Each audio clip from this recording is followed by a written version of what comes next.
Kazarima.fr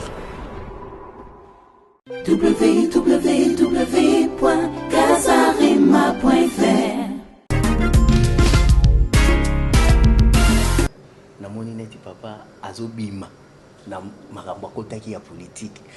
Donc députation mbaloyo papa ko tia suka. Kazarima.fr libela na 4 mokilo azate to ba kale moloto asalela ki Nzambe so banse to teme le bosa kit na Nzambe pour nous sambisa parce que na stade odozali muto ayebi vérité ya Kazarima.fr ngai na sala ki opération de prions pour le Congo les activités mo ya munene Kazarima.fr la vision de ma pesa ngai Congo pour Christ de faire du Congo des chrétiens.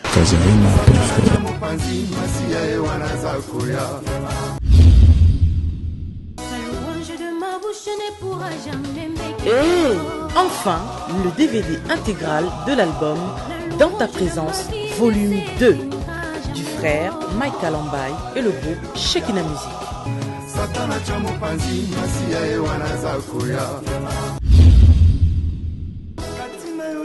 Voici votre DVD intégral.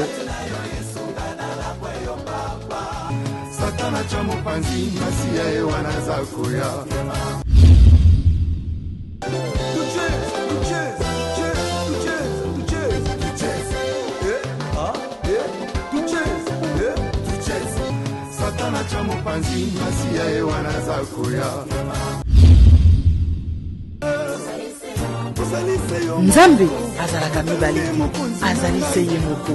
Découvrez votre DVD.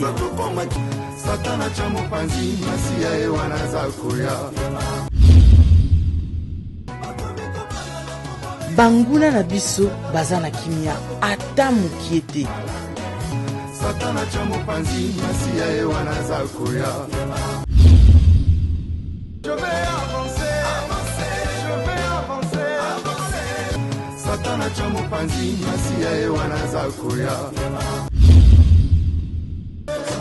Découvrez votre DVD des clips intégral Dans ta présence, volume 2.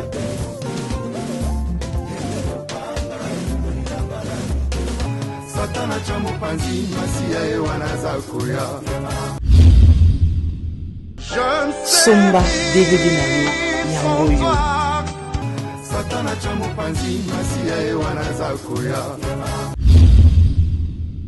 Olingi ozwa biyano na mituna na yo kolo afungola likolo.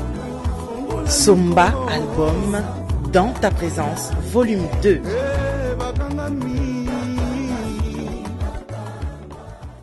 Une production de Kin Express. Une production de Kin Express. Oui, bien-aimés téléspectateurs, il y a Kazarima.fr. Le long de l'émission de Kazarima Life, Toyambi, un homme de Dieu, un homme qui est reconnu partout au monde. Le lot Toyambi, l'évangéliste Kiziami Nakibila, Akiti Namboka Oyangola. Alors, tu s'est déplacé, Toye, ba place Yazalaki, Toluki n'a pas signé surtout, Bande Konazoye Bisayo, Toluki n'a pas signé surtout, Tite Kozoye, place Avandaki. Bonjour, papa Nanga Kiziami. Bonjour, Ndeko. Papa na lingi na yeba boye ina ona Angola eza ponani. Bon, en tant que Moussali Nzambe, déplacement nanga nyoso ezalaka pona kotali lo banzambe. Pour évangéliser kuluka ba amu baza perdu. Kulen sabandimi ba lembi côté misa mususu musala Nzambe et puis en plus na zana ba église pe Angola. Oui, bah, marche nango, voilà pourquoi nous avons invité Yorsala Moussala en Angola. Vous avez l'église en Angola, à peu près combien des églises? Au moins 7. Et là, cette église répartie dans la province Luanda, dans la province Moussous. La province Moussous, tu as Kabinda, tu as Kota Lubango, tu as Luanda, la FTU, tu as na Ojaenda, tozali na Mabor, tozali na Petrangol, bisika mo ebele. Papa na ngi na poser une question moko parce que situation évangile lelo ezala na Angola, ezala na Congo, et c'est un peu difficile. Cela veut dire les hommes de Dieu, ils ont crainte. Bazo banga. Naye pa ya muninga na teya, nazo banga romela mai. Naye pa naye nazo banga micro. Naye pa naye nazo banga ba pesa ngata nini boye. Ata mouchoir pona nini, pona likambo à poison. Donc poison est dominé dans quatre églises, les autres toujours comprendre était pona nini. La première des choses, il faut voir que nous sommes au temps de la fin. Au temps de la fin, Satan a kangi mabokote, Satan a sala et Satan a sala kana nzela nzete, a sala kana nzela ya bato. Et Satan a s'infiltré dans quatre nabana nzambe, à côté na quatre bébé église, ba kamande ko ezali ko salama. Ya muso pe ezaka ko banga ya bato, lokola bato zo lobela mingi makamba pozo wana, crainte wana, et côté quatre na bato salama. Mais je sais une chose que tu vois, est permanente na vie à biso. Et la bouteille, la mouille, et la moto à poison, et la moto à tchéli, bisogno, tout ça, bateau, koufat, tellement les bossons ensemble. Je pense que pour le moment, confiance à nous, tout n'est pas un zam qui est pas un bateau. Parce que c'est un bateau comme on a qui vraiment à ça yo, à cause de se voir, mais à cause de les cas, on va boyo, bateau va regretter en gros, peut-être pour le cause en bongo, pour la jalousie, pour la haine, pour le locandé wana. Mais en réalité, je vais vous dire que ma kama projet de salama. Mais il y a des fois si bateau va amplifier en opéra dans dengue ya koleka. Papa Kizamina. Tozomona, tozote ya bateau, l'amour du prochain. Tozote ya bateau, l'amour agape. Mais bisomo va faire tozali sous na loté. Amour ezaka te basala nzambe. Amour ezali tokutanaka, tosololaka. Mais toujours est-il que bato ko vivre nyos ndenge moko tende na sana yo na osana moto na songo bote moto pakala ndenge moko te et eloko mabe za nini ya bana nzambe soki ndeko moko na songo lo pakala bazwani problème ba amplifier yango ba généraliser yango pour na bato nyos alors qu'ils allaient le camp bato mi balé. Donc pour dire que quand na biso bolingo ezali il est évident que place bato bazali ba problème ezanga raté ba problème cause ala na banda ko to botami petit frère na grand frère bazali ko yokona te moi c'est mon bato cause na mo ba difficulté na bango et longo lo baté que bolingo ezali te mais situation on est créée et loko moko boy. Alors il est très important et on que quand na biso bana nzambe bolingo ezali to kutana ka to sololaka malgré toutes les diversités ba problème to kutana kanango ezali mais to ça na biso bolingo oyo yozolobela. Mais les lots qui te côté vraiment na quatre, il y a homme de Dieu. Tout le monde a dit, oh na oyo bayoga na ate, oh na oyo kuna esimbarate. Même tu es comme une fidèle. Que il y a église au kuna na église au kuna iko simbate. Non, na voto le bac que et c'est pas particularité. Peut-être que ça un serviteur moko na serviteur mususu bayoga na raté et lingo le baté ba serviteur na soyo na raté. Na kata famille ko na grand frère na petit frère bayoka na raté to le baté la famille wana bayoka na raté ba problème ezali place ba bazali et ozala kaka nzamba azaki na lola yimo ko na ba santu na ye mais bobulu ebimaki pe na lola place nzambe cet été ya nzambe ezali satan na pe atomboki asali makambo na ye bon biso batu to na ba faiblesse biso batu to na ba envie biso batu to na ba makambo so lingi pe ko sala donc c'est normal problème de la kaka et quand na biso kaka basana nzambe te mais na mokili mobimba avant to za basana nzambe to za batu lokola batu nyonso to za makila to za mai to za nzoto lokola batu nyonso problème ko zala mais attaque que moi na nzambe il faut que dépasser un peu ba niveau et ba problème ko za kati na biso. Papa ngana tout na question moko l'homme de Dieu lokola to kotani na ye na profiter na retour na ye to mona kiyo ou assister à une bembe yende qu'on a vu sur les moloto les longs mois confusion moi comme korenye et ça la batumisu bazolo bakakufi na poison et ça la batumisu pe bazolo bakufi na poison te mais na nina yeba vraiment point de vue à papa na biso ezani point de vue na rezali que ale moloto akufi aki opeme pa na nzambe asali la kinzambe tang molai. Et là, comme la Bible te m'a permettre en côté. Ils ont la poison, ils ont la malade, ils ont les loconini, ils ont le roi. Nous avons un docteur pour nous diagnostiquer qu'ils ont poison ou ils ont poison, mais l'essentiel du week-end de quoi ça il a qui nous avons bengi à qui opéma. Mais il y a des témoignages. Ou même Alain Moloto yemora salaki na ba chaîne mususu ya Congo. Oui. Il y a des témoignages où ils ont déclaré qu'il était empoisonné. Mais si vous bateau bazoleka ki bazolobaki aza empoisonné te ozomona te ke Et comme il y a un politique na kati. Les alikama politique, les politique, ils ont le bac. Nani a côté la libelle na kati na mokilo.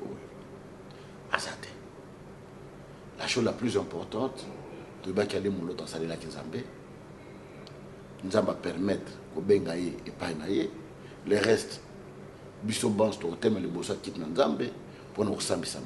Parce que dans stade où nous allons, nous avons une vérité à ma kamundenge za Nzambe. Ata tolobi ke no poison nzambe mutabi poison te nzambe mutayebi mais ndeko asali la Nzambe atombola ki musique na biso na dimension internationale aucun na Côte d'Ivoire au kuta bazo beta musique ale moloto kuto moi c'est après ba bazo linga musique ale moloto makasi aucun na baba id na banti kuna linga musique ya ale moloto yimba mi partout donc à longol musique na biso chrétien na ghetto même qui on a niveau mokoboy. Ce qui va permettre que à Bengaye, le coup me sont indépendants. Pour le reste, jugement de la mission en étant politicien et pasteur, comment faites-vous pour épargner, s'éloigner, éviter ces histoires de poison? Non, la première des choses, il faut remarquer que ils sont dans la politique, ils sont dans l'église. Mais tout ça qu'on fait la poison. La chose la plus importante, nous avons mutabaté là. Nous avons mutabaté là. Ils en a butu, ils en a moi, ils en a ngonga nini, nous avons rebatté là yo. Au cours de la maïté, bah quand tu as poigné à voiture, au début de la voiture, bah quand tu as carte climatisée, bah tu poudre yo foule climatisée ok, bah quand tu as drap, bah quand tu as micro, bah quand tu as mouchoir, bah quand tu as biloko nyoso, mais tu as confiance dans Nzambe zali ko battre la biso. Le diable est permanent, à ko utiliser maïe le nyoso ko utiliser, mais tu me tires ma boucle dans Nzambe ya kamba biso. Alain Moloto a salaki eloko moko opération Eden Tobon de la Ponamboka. Est-ce que l'homme de Dieu, comme vous êtes l'homme de Dieu, vous pouvez récupérer opération Eden Wanate à ta par mois Tobon de la Ponamboka? Non. Vous voyez que la salaki opération de prions pour le Congo.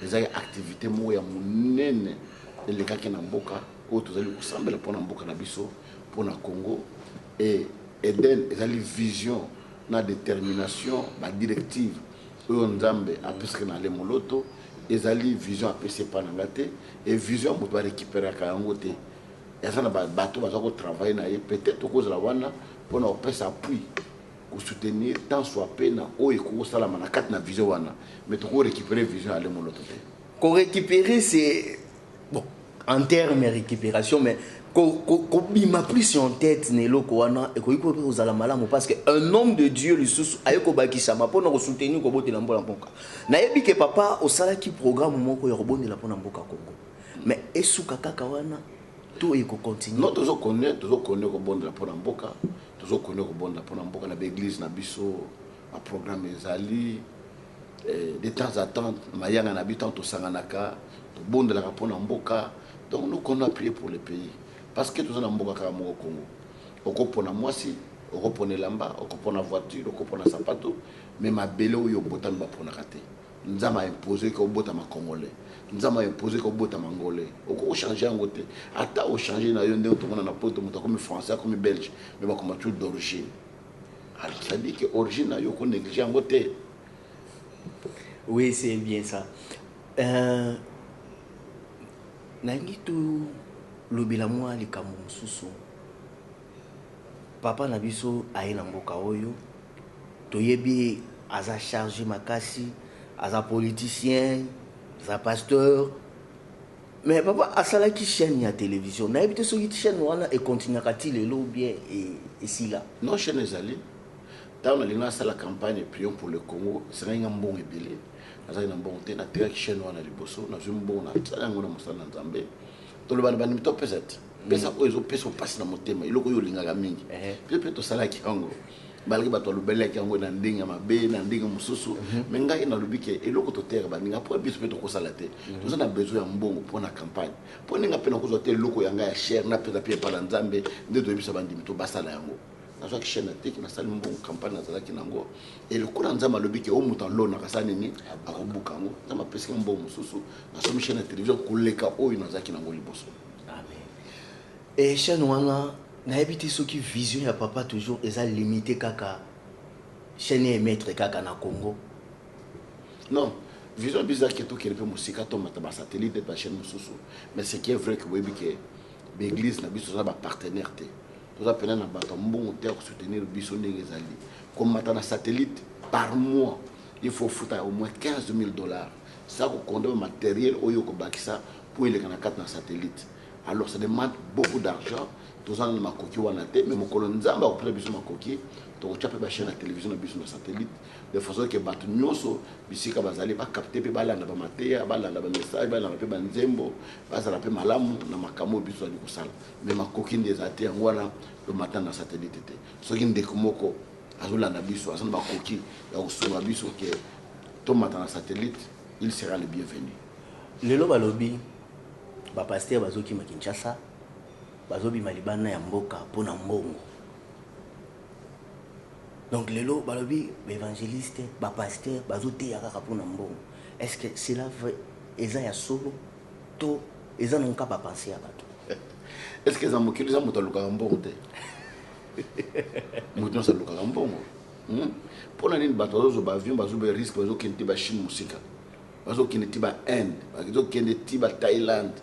Pour ni bateau qui le team la diamant côte na de boulou 30 mètres na ça ma belle ko ninga na akufu kuna na kata zo luka ni.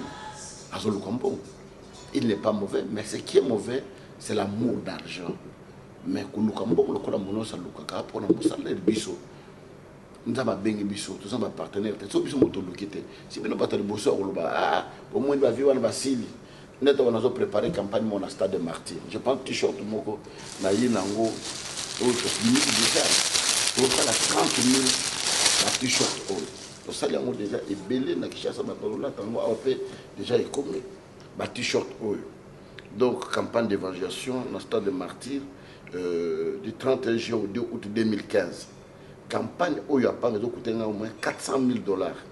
Pour louer stade pendant 3 jours, pour louer instruments, pour louer podium, ba publicité, ba banderole, ba affiche, pour internet, ba intercesseur, ma camola news. Alors ça on a la looking bon wanate. Campagne au Salman de Gagné. Il faudra travailler à Elongon en Zambie, après moi le pour nous en Zambie qui est liboso. Mais balobinde basai na Nzambe surtout les gambo appellent les fonds. Oka bazo insister vous appelle les fonds $1000 nana zanango. $2000 nana zanango. Nako kitati na 500 na centimètres. Tango ko moyoka kititi na 50. Yango bato bazo mona ke babi tozo sala l'évangile on pona mbongo. Non yoka na bisayo. So ta na Bible mo kada Exode 35. Appel de frère banana Moïse. A outi na ngomba nzama lobi na Moïse salanga tabernacle. Alors au tchaba or, au tchaba argent, au sala boye, au sala boye, au sala boye, au sala boye. Et Moïse tanga quitté na ngomba a 5 semaines Israël non sabisi bango na sengi bino o azana or aya kotika. Bata or ba kotika.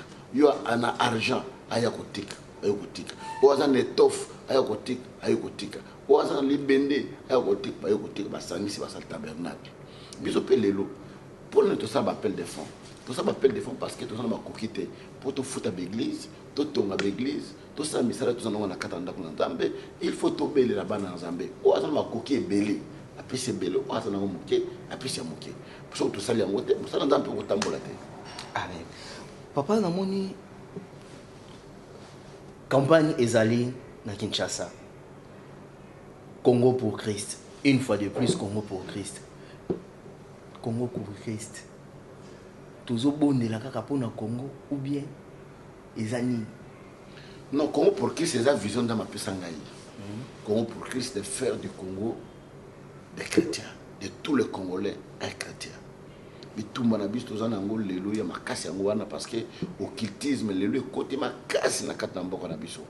Okelo comme ça na société moko, au sali test na yo, aux ressources test wana et comme pour signer contrat ba tunyo so ko code na sia swana.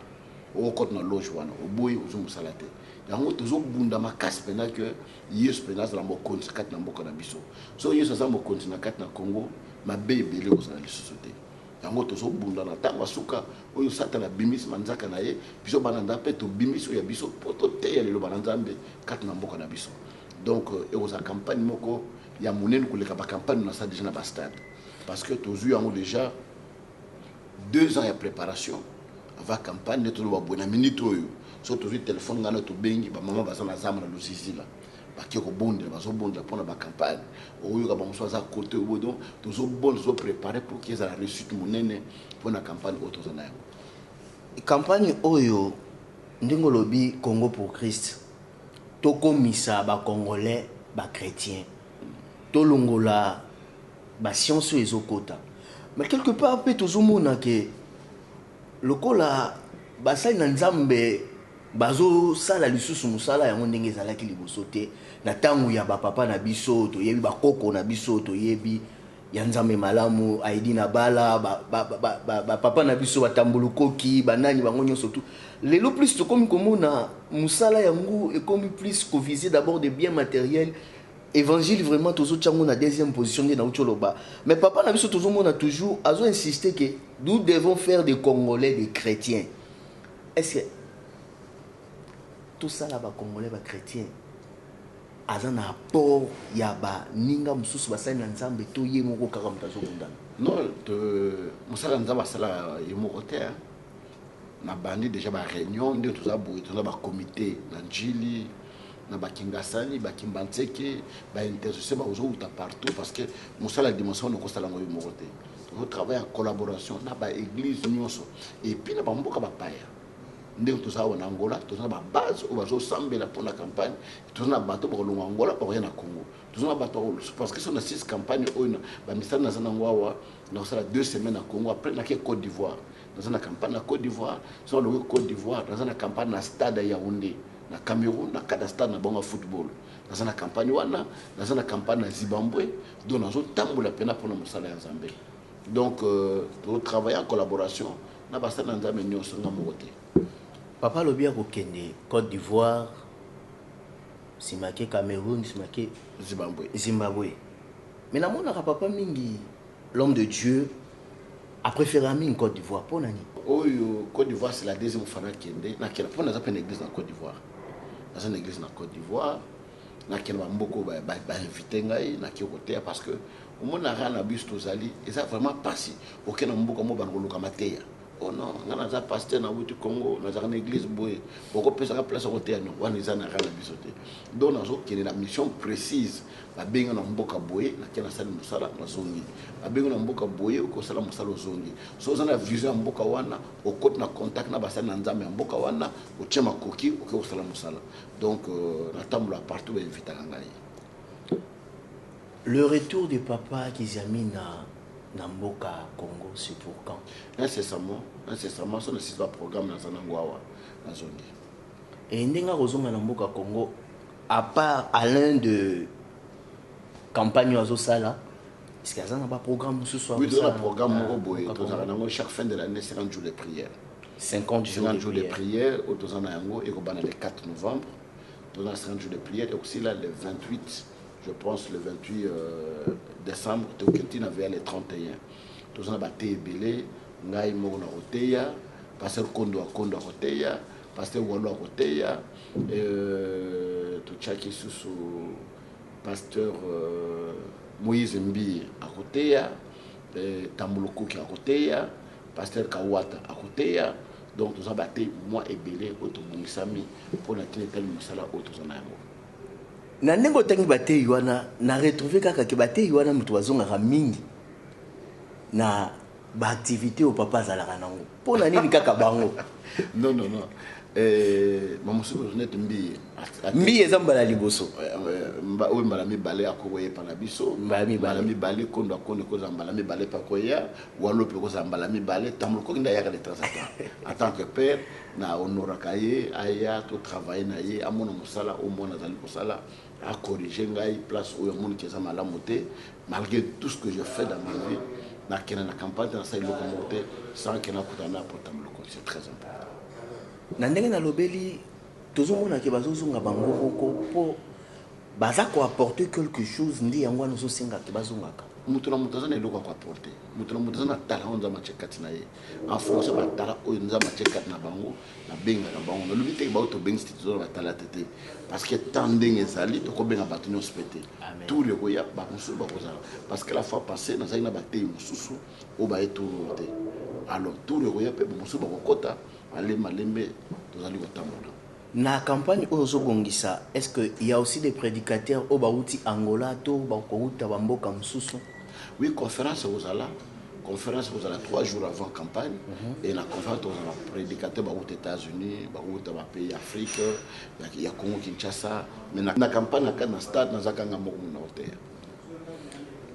Na lini na tout na susu l'homme de Dieu ba projet naie pour l'avenir. Ba projet pour l'avenir. Okay. Ezala na musala na nzambe ezala na côté il y a chaîne de télévision. Oui, bien, nous avons un projet. Parce que les lois, tant qu'on un bon la banque, tous nos projets, nous avons un bon. Alors, le plus grand projet, on a d'abord, il y a une bâture temple à l'honneur du Seigneur.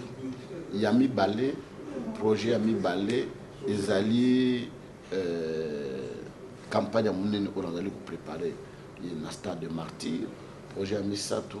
Les alliés, les sous-sous, comme ma chaîne a sur la satellite.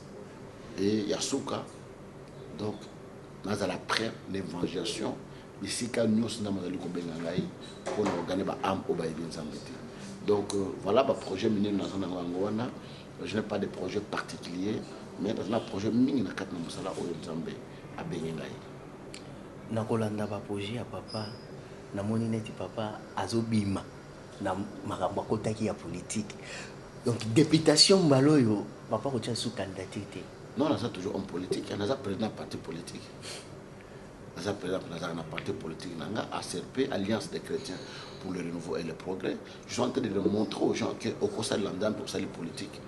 Donc si on peut vendre 4 miracles pour ça la main, on peut la politique, la classe natang, on a licencié en sciences politiques.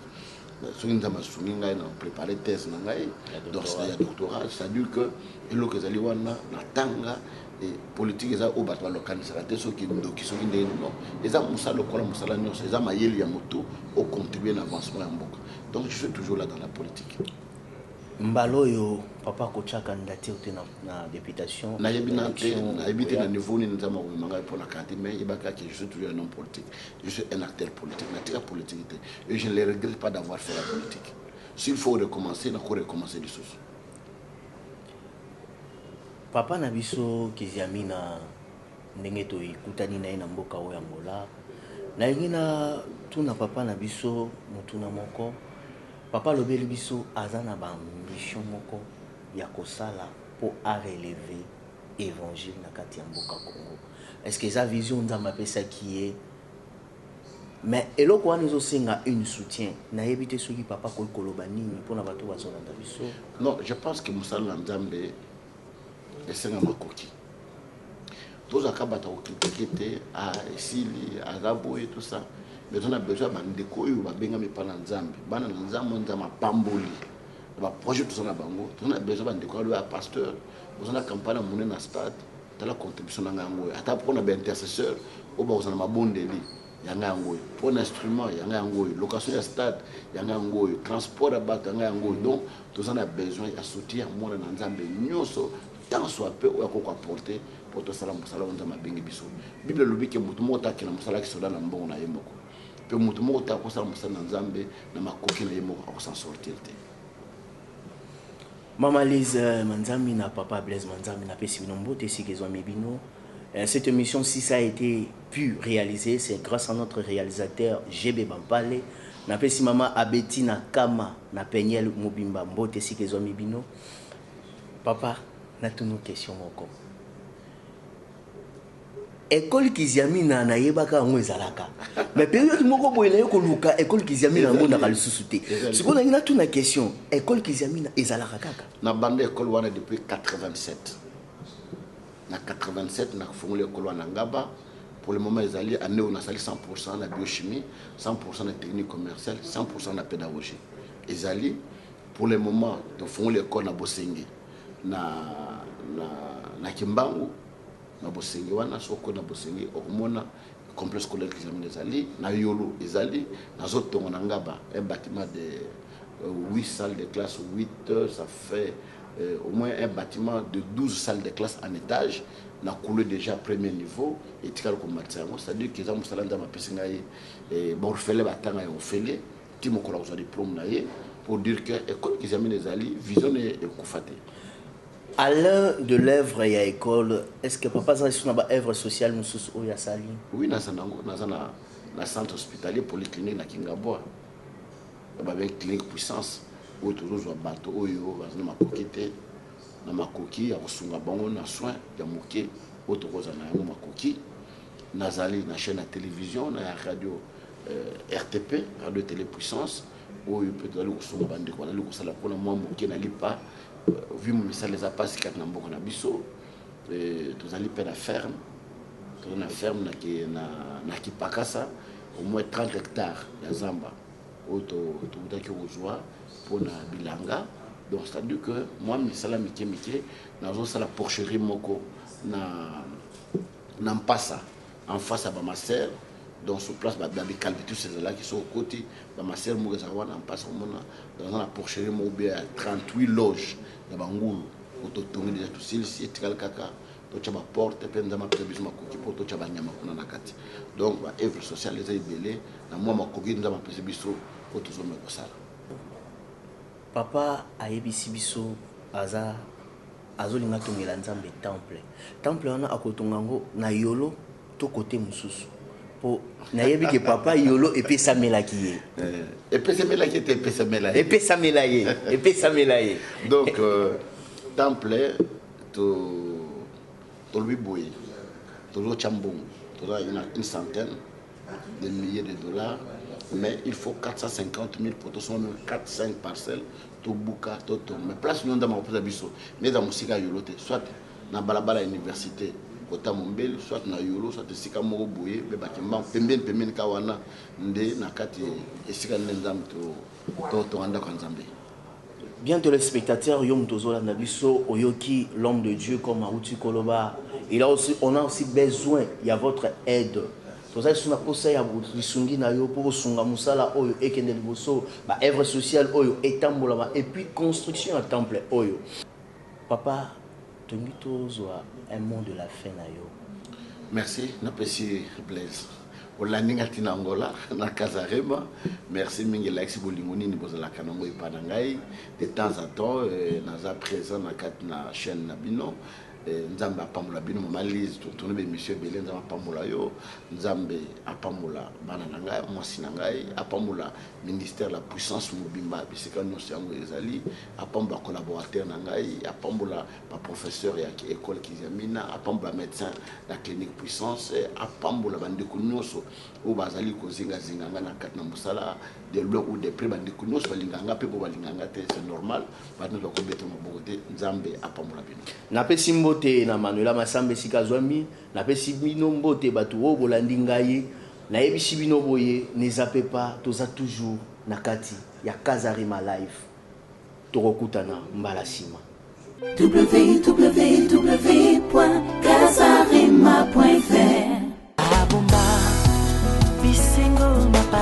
Kazarima.fr vous présente le groupe Royaume Éternel dans Adorons le Grand Roi.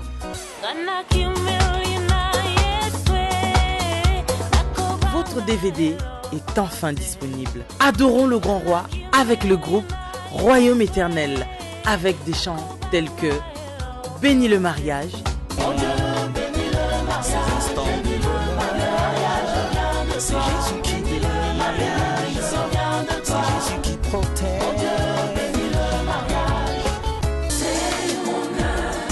Adorons le Grand Roi, c'est votre DVD. Adorons le Grand Roi avec le groupe Royaume Éternel. Royaume Éternel, c'est votre groupe. Un DVD pour toute la famille.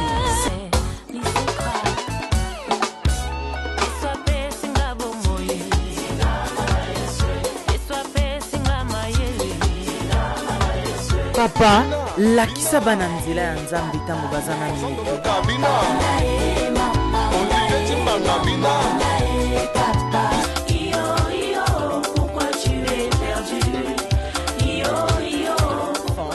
Maman, papa, grand-père, grand-mère, Ce DVD est pour vous.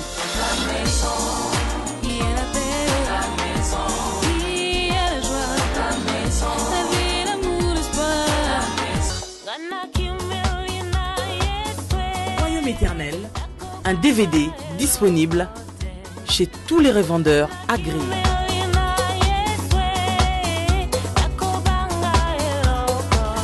Laissez venir à moi les petits-enfants, car le royaume des cieux leur ressemble.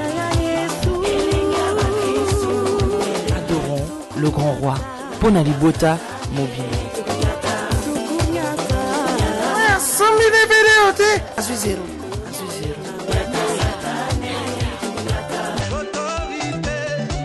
Kazarima Production vous présente un nouvel album, Mon Berger. L'album Mon Berger du frère Nixon Mavinga.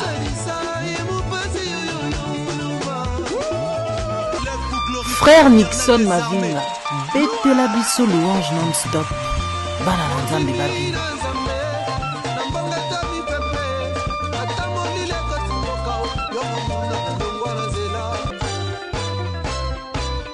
Boyoka album Mon Berger pour banguna na bino ba pakata mbangu. En toute occasion, favorable ou non, il est bon de louer l'Éternel. Mon berger eye na biloko ya sika. Olingi okoma muta sika. Somba album Mon berger. Mon berger, déjà dans vos bacs.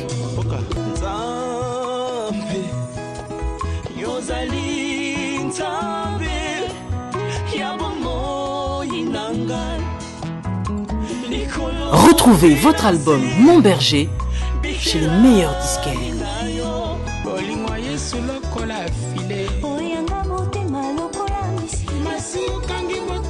Binela mokonzi na yo sans limite. Album Mon Berger, makambo ya sika. Nazalaki bolumbu olakisinga elamba ya pepe nakomi beto na miso na yo mokolo. Elanga nanga ekobotambuma. Mon Berger, déjà dans vos bacs.